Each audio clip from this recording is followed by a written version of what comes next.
తెలంగాణ రాష్ట్రంలో కల్వకుంట్ల తారక రామారావు గారిని అరెస్టు చేయాలని చాలా తహతహలాడిపోతున్నాడు మన యనుమల రేవంత్ రెడ్డి గారట. మరి ఇది నమ్మలా నమ్మొద్దా ఏందనేది మనం మాట్లాడదాం. మరి ఏ అంశంలో అరెస్ట్ చేయాలనుకుంటున్నది ఇక్కడ మన పాయింట్. ఫార్ములా ఈ కార్ రేసులో జరిగిన అవకతవకల పైన ఓ 55 కోట్ల పంచాయతీ అట. ఆ పంచాయతీలో గత కొన్ని రోజులుగా రేవంత్ రెడ్డి 23 నెలలకెళ్ళి ఎప్పుడెప్పుడు అరెస్ట్ చేయదని చెప్పేసి గవర్నర్ గారికి కాగితం రాస్తారట. మరి ఆ కాగితం అంటే వీళ్ళు పర్మిషన్ ఇచ్చారట. మరి రేవంత్ రెడ్డి గారు కల్వకుంట్ల తారక రామారావు గారిని అరెస్ట్ చేయడానికి అన్ని అస్త్రశస్త్రాలు అన్ని విన్యాసాలు చేస్తారంట ఈరోజు రాత్రి. సో అన్ని విన్యాసాలు చేసి మరి అరెస్ట్ చేసేంత దమ్మున్నదా అనేది ఇక్కడ ప్రశ్న. ఇప్పుడు ఇంకోటి, కేటీఆర్ అరెస్టు అనే చర్చ ఎందుకు ఇప్పుడు వచ్చింది? అసలు ఏ కారణం చేత కేటీఆర్ను ఈ సందర్భంగా ఎన్నికలు రేపో మాపో స్థానిక ఎన్నికలు సిద్ధమవుతున్న తరుణంలో మరి ఈ ఫార్ములా ఈ కార్ రేస్ అనే అంశం చాలా ప్రజల లోపల చర్చ జరుగుతున్నది.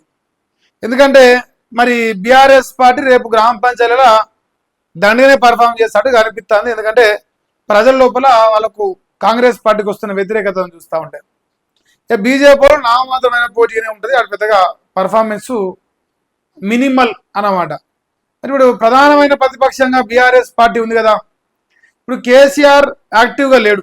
కేసీఆర్ ప్రత్యక్ష రాజకీయాల్లో అంత యాక్టివ్గా లేడు. ఆయన ఆరోగ్య పరిస్థితుల ఇంకోట ఆయన ఫామ్ హౌస్కే పరిమితమైండు. గతంలో చెప్పినట్టుగా ఆయన బాధ్యతను మొత్తం తన భుజాలపైన వేసుకొని అలా కేటీఆర్ ప్రజల లోపల తిరిగి బీఆర్ఎస్ పార్టీకి ప్రజల లోపల మద్దతు కూడా కట్టే ప్రయత్నం చేస్తూ ఉండు. అది చాలా సక్సెస్ఫుల్గా రన్ అవుతున్నది. ఎక్కడ సమస్య కనిపిస్తే అక్కడ వాలిపోయే ప్రయత్నం చేస్తుండు.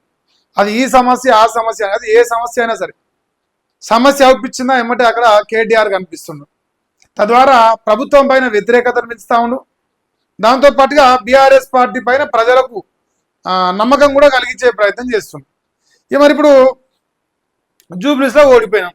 ఇక రేపో మాపో ఈ 10 మంది ఫిరాయింపు ఎమ్మెల్యే బతుకు కూడా బయటపడతాడు కొడుతుంది. వాళ్ళు కూడా వాళ్ళపైన కూడా వేటు పడతాడు కొడుతుంది. ఇట్లా ఏ అంశంలో చూసుకున్నా బీఆర్ఎస్ పార్టీకి అనుకూలంగానే జరుగుతున్నాయి. మళ్ళా స్థానిక ఎన్నికలు ఉన్నాయి. రేపో మాపో ఈ 10 మంది అయితేటుంది.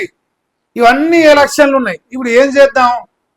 ఇవన్నీ ఎన్నికల్లో మనం గెలవాలి. గెలిపే లక్ష్యంగా మనం ముందలు పోవాలి. ఇక ఉన్న ఏకైక మార్గం ఏంది? హరీష్ రావు గారి పైన ఆల్రెడీ కవితకత్వం రోజు రెగ్యులర్గా అటాక్ చేపిస్తుండు. మాటల యుద్ధం నడుస్తుంది. ఇప్పుడు మిగిలిపోయింది ఎవరు? హరీష్ రావు వదిలేసి కేటీఆర్ ఒక్కడే ఇప్పుడు ఖాళీగా ఉన్నాడు. సో ఏ ఆరోపణ లేకుండా గట్టిగా ప్రజల లోపల పోయి కొంచెం ఫ్రీ ఉన్నామట. సో ఇప్పుడు కేసీఆర్ హరీష్ నోర్లు మూపించడానికి నేను ప్రధాన పాత్ర పోషించిన, కానీ కేటీఆర్ ప్రజల్లోకి వెళ్తున్నాడు. దీనిని ఆపాలి. ఇక ఆపడానికి ఉన్న ఏకైక మార్గం ఇప్పుడు ఫార్ములా ఈ రేస్ అనే ఒక పంచాయతీ. ఆ పంచాయతీలో ఇప్పుడు అరెస్ట్ చేయడానికి మరి వాళ్ళు సిద్ధమవుతా ఉన్నట్టుగా వార్తలు వస్తున్నాయి. ఒకసారి మనం చూద్దాం. సో టైటిల్ ఇవ్వాలి అదే అనమాట, కేటీఆర్ అరెస్టు. మరి నిజంగా అంత సత్తా కాంగ్రెస్ పార్టీకి ఉందని మీరు అనుకుంటారా? ఇంకో కేటీఆర్ విచారణకు గవర్నర్ గారు ఓకే చెప్పారు. ఫార్ములా ఈ రేసు కేసులో కీలక మలుపు వచ్చింది. 70 రోజుల తర్వాత అనుమతినిచ్చిన జిష్ణుదేవ్ గారు అని చెప్పేసి వస్తుంది. A1గా ఉన్న BRS working president Kalvakuntla Taraka Ramarao త్వరలోనే ఛార్జ్ షీట్ వేయనున్న ఏసీబీ ఆఫీసర్లు. A2గా అరవింద్ కుమారు ప్రాసిక్యూషన్ కోసం డిఓపిటికి లేఖ రాసిన సర్కారు. అనుమతి రాగానే ఆయన పర్య చట్టపరమైన చర్యలు తీసుకోవడానికి మేము రెడీగా ఉన్నట్టుగా దాదాపుగా 70 రోజులు రేవంత్ రెడ్డి కోరిన తర్వాత 70 రోజుల తర్వాత మరి గవర్నర్ గారు సంతకం పెట్టిరట. మరి త్వరలో ఛార్జ్ షీట్ వేసి వేరున్న ఏసీబీ ఆఫీసర్లు, A2గా అరవింద్ కుమార్, మిగతా వాళ్ళు ఉన్నారు. ఏది ఏమైనా అనుమతి రాగానే ఆయన పైన చట్టపరమైన చర్యలు.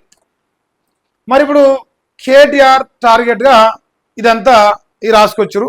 బొమ్మ కూడా కేటీఆర్ తీసుకొచ్చారు. ఫార్ములా ఈ రేస్ కేసు, అందాల భావన కేసులో మనం ఏం పొడిచినాం మనకు తెలియదు. కానీ ఈ ఫార్ములా ఈ రేస్ కేసులో తెలంగాణ ఖ్యాతి పెంచడం కోసం, తెలంగాణ పరువు నిలబెట్టడం కోసం చేసినామని వాళ్ళు చెప్పారు. అది ఎన్నికలకు రేపా మాపాడే జరుగుతుందో దాంట్లో ఇక మరి ఇప్పుడు రేవంత్ రెడ్డి గారు అంటారుగా పిల్లికి ఎలుక సాక్షి అన్నట్టుగా మరి రేవంత్ అన్న ఏదైనా సరే కేటీఆర్ను అరెస్టు చేయడమే లక్ష్యంగా కనిపిస్తున్నది. కానీ అరెస్టు చేసే అంత సత్తా ఉందా అనేది ప్రజలు అడుగుతా ఉన్నారు. సీరియస్గా చెప్పాలంటే అరెస్టు చేసేంత పతారా మన దగ్గర ఉన్నదా? అంత కెపాసిటీ మనకు ఉన్నదా?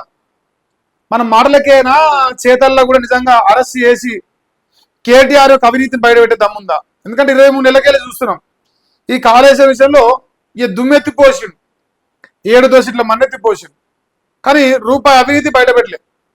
లక్షల కోట్ల కుంభకోణం, సింగిల్ డైలాగ్. లక్షల కోట్ల కుంభకోణం అంటే అయిపోయి అది కుంభకోణం అంటే.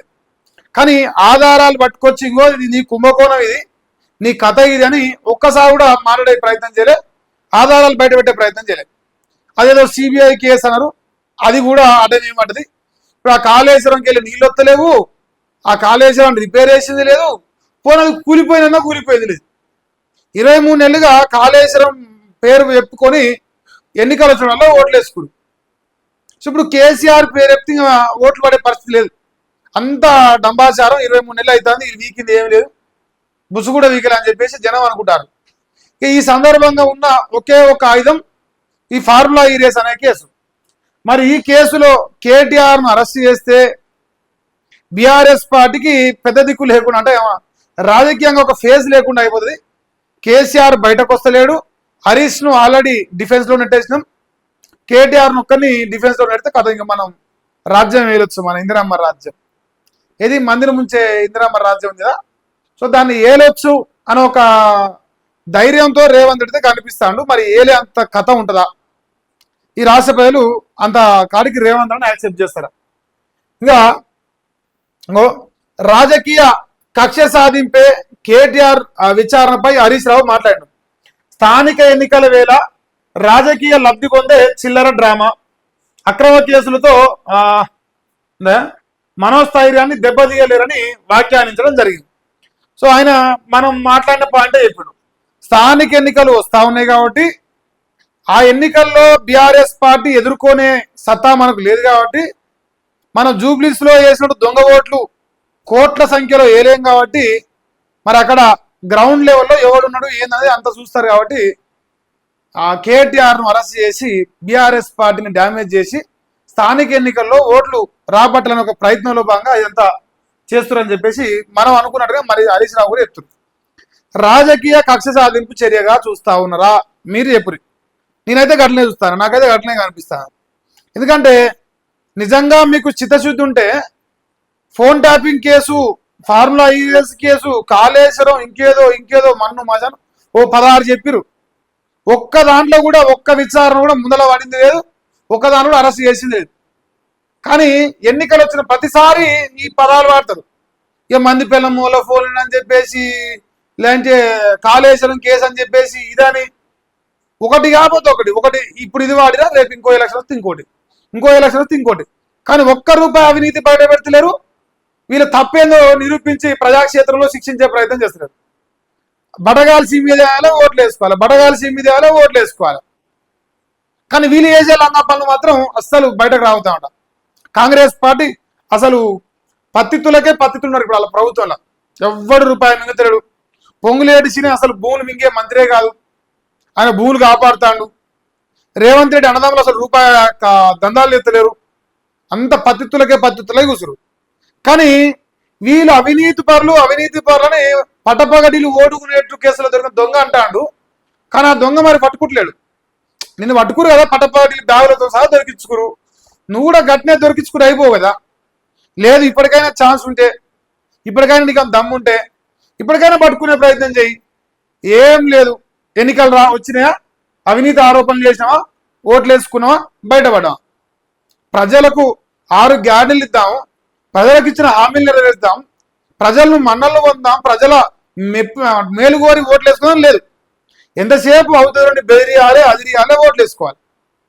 సో ఆ కార్యక్రమంలో భాగంగా మరి ఇదంతా జరుగుతుందని చెప్పేసి అంటారా. ఇంకోటట, రివెంజ్ పాలిటిక్స్ కు బలైన వారిలో నేను నెంబర్ 1 అట. కేటీఆర్ ప్రాసిక్యూషన్ పై ఎమ్మెల్సీ కవితక్క పానకంలో పుడక లెక్క హక్కొచ్చింది ఏమంటే. ఇప్పుడు కవిత హరీష్ వచ్చిందా కవిత వస్తుంది మనకి. ఇంకా ఇదే కాదు మనం చేసిన రాజకీయం, డైవర్షన్. ప్రజలను ఒకవైపు నుంచి ఇంకో వైపు గట్ట డైవర్ట్ చేయాలి, అది రేవంత్ రెడ్డికి తెలుసు. ఉం? అందులో భాగంగా ఇదంతా జరుగుతుంది. మరి ఇవాళ పేపర్ కూడా రాసినాయా, దిశ పత్రిక కూడా ఇదే రాసింది, సేమ్ టు సేమ్. కేటీఆర్ పై విచారణకు గవర్నర్ గ్రీన్ సిగ్నల్. అనుమతిస్తూ జిష్ణుదేవ్ వర్మ ఉత్తర్వులు ఇచ్చిండు. ఫార్ములా ఈ కార్ రేసు కేసులో కీలక పరిణామం. త్వరలో ఛార్జ్ షీట్ దాఖలు చేయనున్న ఏసీబీ.